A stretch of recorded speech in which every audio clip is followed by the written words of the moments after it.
Adam Christ for MyMMANews.com, being joined by the president of PFL and kickboxing royalty himself. I'm talking Mr. Ray Sefo.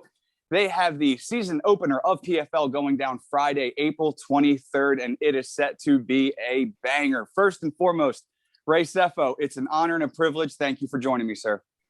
I appreciate it. Thank you for having me and, be part of the sport. So thank you. Oh, it's my pleasure, man. I love seeing what you're doing. But so with the 2020 season canceled, I'm curious, you're back in the full swing of things. How does that feel with the time off, getting back to the fights, getting back to the real life of things? The whole team can't wait to get back into those real life shows, and of course, especially the fighters. They've had a year layoff. And so for them, they're just hungry to go. So I think 2021 is going to be an amazing season. Absolutely. Now, with any adversity, there's always a chance to learn, right? So what did PFL learn from maybe even other promotions that were doing their thing, or maybe revamping what you guys were doing behind the scenes? But either way, there's always a silver lining, and you can always find a positive in things. So I'm curious, what was the positive for PFL in that time off? Well, I mean, not only we were looking to, obviously for us, it was sitting back and seeing how this whole pandemic was going to unfold, and then learning from the UFC, who was having shows, the Bellator and other places, promotions. And so we kind of gathered all these information and kind of put it together. And of course, a lot of our also owners, partners, are owners of the NFL, NBA, and so on and so on. And so they've gathered information, so I kind of put it all together. Hence the reason why our season, all our fighters are going to be in the bubble for 17 days before the fight.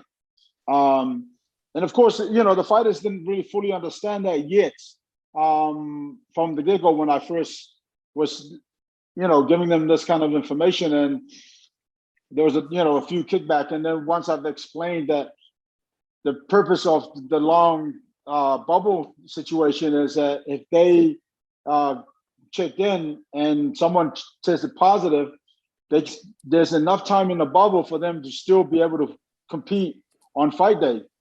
And again, so we've learned a lot of things. Like I said, there's been shows fights that the UFC have had that fell out because people get tested positive for COVID. And so we kind of gathered all that information. And of course, the biggest things for 2020 for us was sitting back and looking at who was becoming free agents.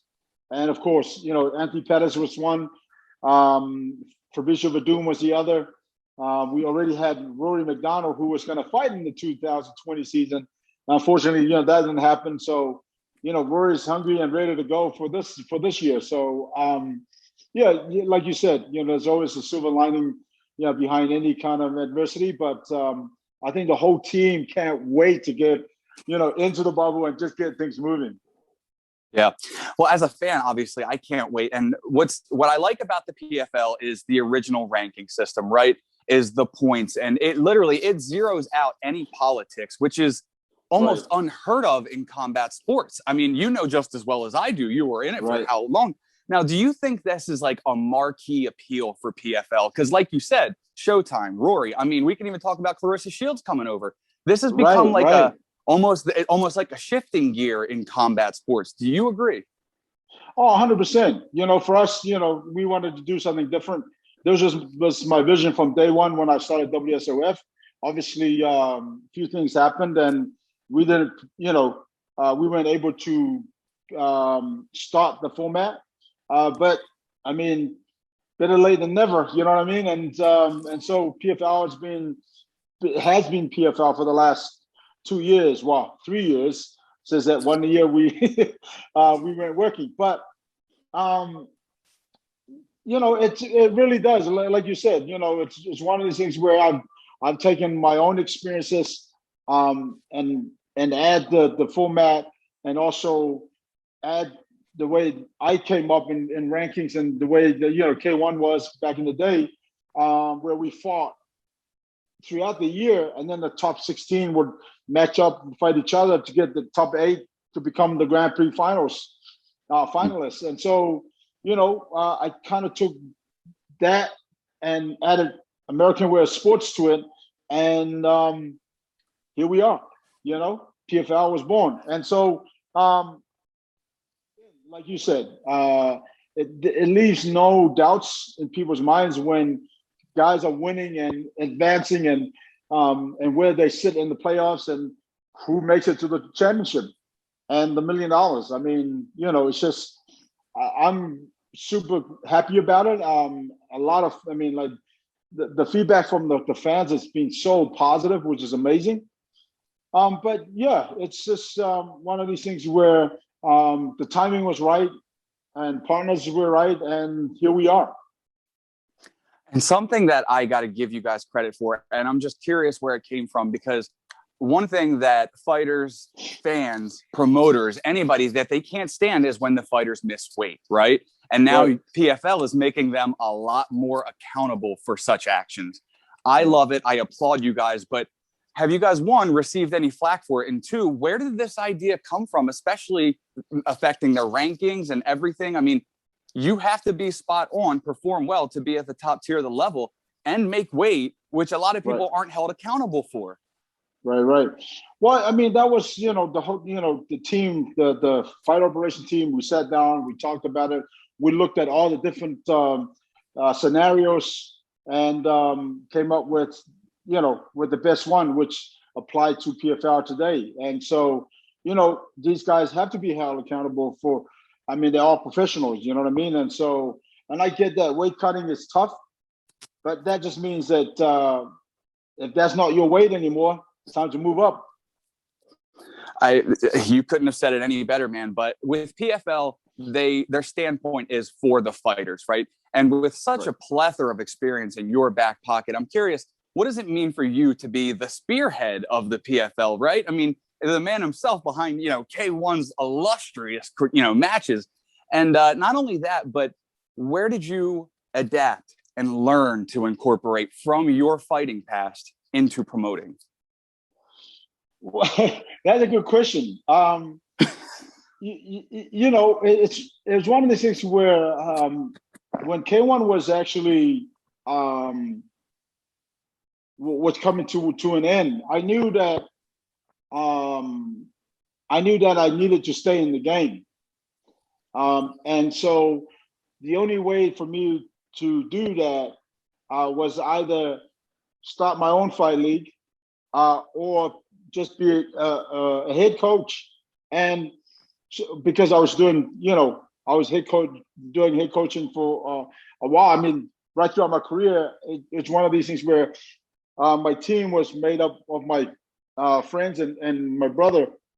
And so when I fought, they were the team captains.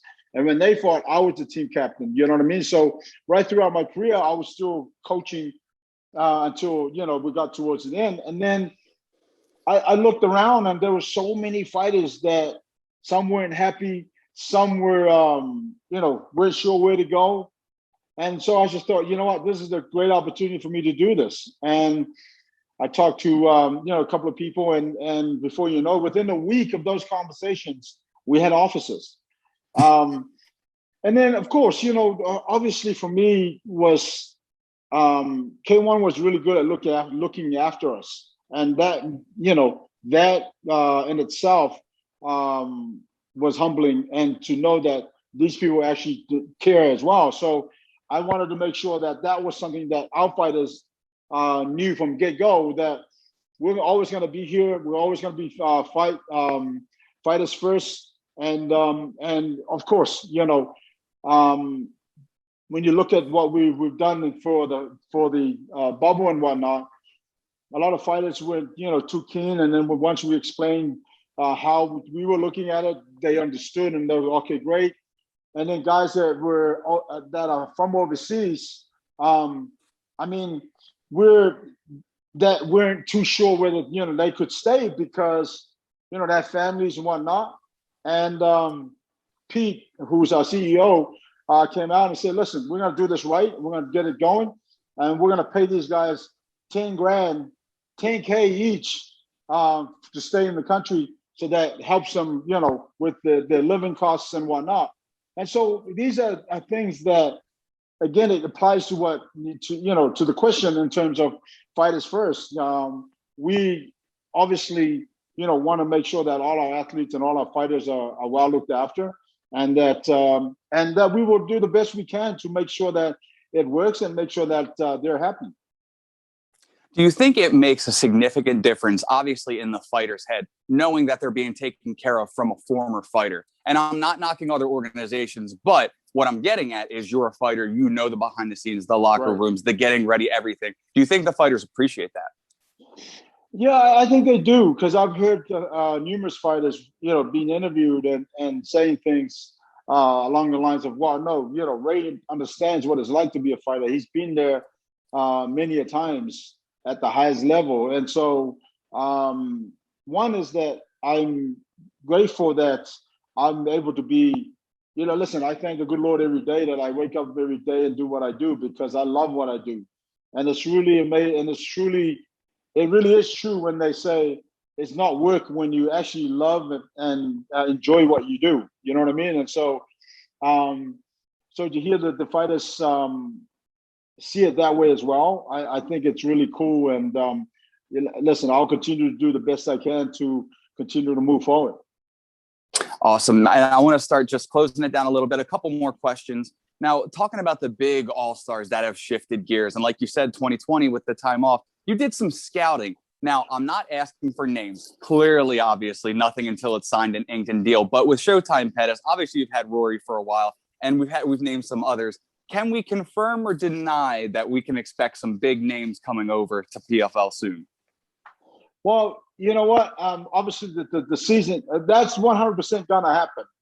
That's not that's 100% going to happen. And, you know, as we move forward with the 2021 season, the word is that PFL, that we are looking for the best of the best that's available that becomes free agents. We want to be part of those conversations. And so, you know, I think the signing of Rory and Pettis and Fabricio Verdum, that kind of sent a message to the world at large that PFL is looking to sign the best of the best that's out there. And so we're going to continue to do that. Awesome, man. Again, like I said, I'm going to start closing it down. But since I do have you, and I am such a lover of kickboxer, now just hear me out now. 50 is the new 20. Mike Tyson and Roy Jones just fought. When can we see Mr. Ray Sefo back in the ring? Because I'm sure fans will love it. Well, yeah, you know what? It's funny you say that, because, you know, I'm still in the gym. I still spar 3 days a week. And I still enjoy it. I still love it. And, you know, people say, do you miss the game yet? I'm like, no, I don't miss it, because I'm still in it. You know what I mean? With PFL, with coaching, with being in the gym every day, it's just, it's definitely, you're right. You know, the new 30 is the 50s, the day is the new 30s, you know what I mean? And so, I mean, I could get in there and mix it up for sure. I would, but I don't know, you know, if something good came up, I'll think about it. But at the time, meanwhile, I'm so busy with PFL and where we're going. So this is some amazing things and amazing announcements in the future for PFL. All right, the 2021 season is among us. What can fans come to expect from PFL's 2021 upcoming season? Entertainment, blockbuster, knockouts, finishes. I mean, everybody is so hungry to go that honestly, like, I feel this different surge of energy from all my fighters that they just can't wait to get in there. And of course, understanding that the faster you finish, the higher your points are, the more, you know, the higher you can move forward in the playoffs and whatnot. So I think it's going to be fireworks. All right, and last thing, man, tell the fans from the mouth himself, how can fans keep in contact? How can they watch PFL's 2021 season? how can they just make sure they're up to speed with everything PFL? Well, you can watch it on ESPN Plus and ESPN2. You can also watch it via our PFL app, which is I think you just Google it and it'll come up. You can download that onto your phone. In terms of social media and whatnot, you can catch me at especially on Facebook and Instagram at Sugar Ray Sefo. Of course, PFL, Professional Fighters League. You'll find us on Instagram, Twitter, and also Facebook. But I believe the world at large can also, because I believe that we're in about 100 plus countries around the world, and so whatever their carrier is there with ESPN, that's how you'll be able to watch it. Well, thank you so much, Ray Sefo. Like I told you when we were in the beginning of the interview off camera, I've been a fan of yours for a long time. It was an extreme and huge honor for me. I love what you're doing with PFL. I love seeing what you're spearheading and just providing the fighters coming from a fighter yourself. Keep up the great work. I hope we can talk again in the future. Thank you for joining me. Thank you, my brother. I appreciate it. Thank you for having me. There he goes, the president of PFL, and like I said, kickboxing royalty, Ray Sefo, and they are set to make their 2021 season opener on Friday, April 23rd. You know how to catch it. Mr. Ray Sefo said it himself. For Ray Sefo, I am Adam Christ, and make sure you keep it locked to MyMMANews.com for all your fight news needs.